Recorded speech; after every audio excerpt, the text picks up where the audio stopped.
Hey viewers, have you ever tried to remove a freewheel? It can be tough, but have you ever tried to remove a freewheel from a hub with no spokes and rim? That can be nearly impossible. I'm going to show you how to do it.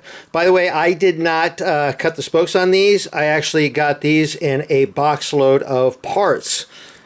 Now the trick to removing the freewheel is holding the hub.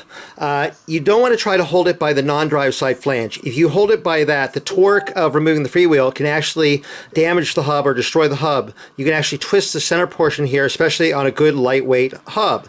Likewise, you don't want to try to hold the center portion there. One, it's not easy to hold on to. If you try to clamp it to something, you could probably crush it or twist it. So what you want to do is hold it by the drive side flange here. Now if you search the internet, you can find a lot of threads with various suggestions on how to hold the hub to remove the freewheel. Some that may or may not work, some that may or may not be simple. But I found one that was pretty easy and it worked great, and so I'm going to show you how to do that. Now to hold the hub, we're going to temporarily relace it to a rim. Now the problem here is we can't use regular spokes because the freewheel's in the way. So you can't insert this way, you can't insert the other way because the freewheel's there. But we're going to use a special type of spoke called a Z-bend or S-bend spoke. It can actually be attached to the flange just from the one side like this, and so it doesn't matter if the freewheel's there or not. Now these are not real common, but don't worry, I'm going to show you how to make some Z-bend spokes like this. Now to make our Z-bend spokes, we're going to start off with just regular spokes. Just find some old used spokes. The longer the better, you know, around like 290, 300 millimeter long.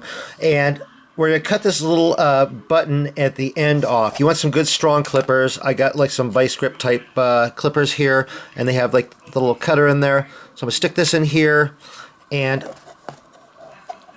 cut that off.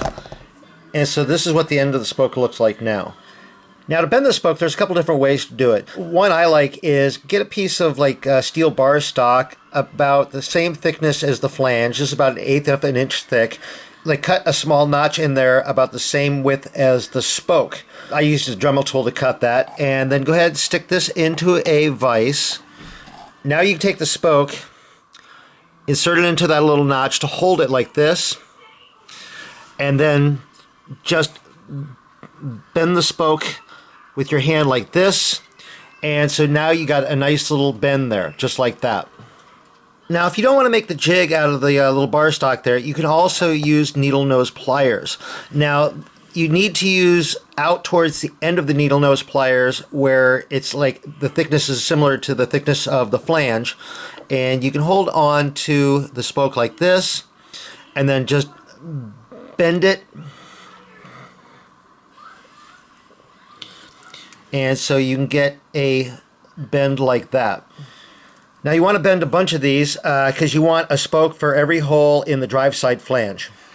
Now to lace the wheel up, what I'm going to do is I'm going to take my freewheel remover tool that fits this hub, and I'm going to put it into my bench vise facing upwards, and then tighten this in place here like this. Get nice and tight, and then I'm going to place the hub upside down on there like that. Okay, so now I'm ready to start lacing up the wheel here, and this is not going to be super critical because you're only temporarily lacing it up. So I'm going to take the little Z end of the spoke here, slide it into one of the holes on the hub, and slide the spoke into one of the holes on the rim, and then install a nipple on the end of the spoke. And you want to screw it on somewhat. It doesn't need to be all the way on, but you want to get a bunch of threads engaged. Then take the next spoke, slide it into the next hole on the hub. This is on the drive side here. And in this case, I'm going to skip one hole on the rim and go to the next hole and install a spoke there. Now this is a 48 hole hub here, so there's 24 holes on each side. This is a 48 hole rim. Now if you have a rim that doesn't match the number of holes on the hub, if it has more holes or less holes, you're going to have to play with the spacing of the spokes.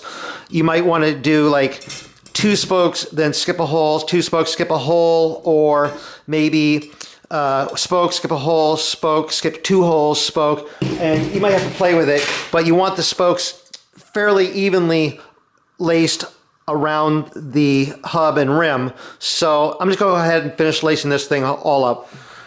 Okay, so now that I have the rim laced to the hub, it's a pretty straightforward operation of removing the freewheel from the hub. What I'm going to do is I'm going to rotate the wheel counterclockwise, so hopefully that will unscrew the hub from the freewheel, which is being held by the tool in the vise. So these will be extremely tight. And it's not budging. But that's fine because a lot of times these things can be just extraordinarily tight. So I'm going to have to find a way to get some more leverage or maybe get somebody else to help me turn this. But I'm going to try some more leverage. Okay, so hoping to get more leverage, I've tied a large stick here to the rim. So hopefully I can get more leverage to unscrew this wheel from the freewheel.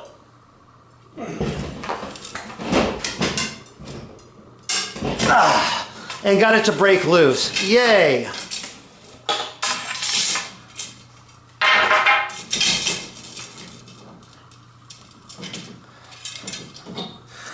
And so the freewheel is now off the hub, and that's how you get it off when you don't have any spokes attached. And these spokes here, I can reuse these, and I can just save these and use these in the future if I have like another hub I want to remove the freewheel from. So hopefully you found that interesting. If you did, please give my video a thumbs up. If you're not subscribed to my channel, please subscribe and be sure to click the little bell so you get notified when new videos come out. And I'm always coming out with new videos. And check my Facebook page. I got a ton of stuff over there. I always post a lot of stuff over there. And my webpage, rjbike.com. Go check that out as well. Anyway, thank you much for watching.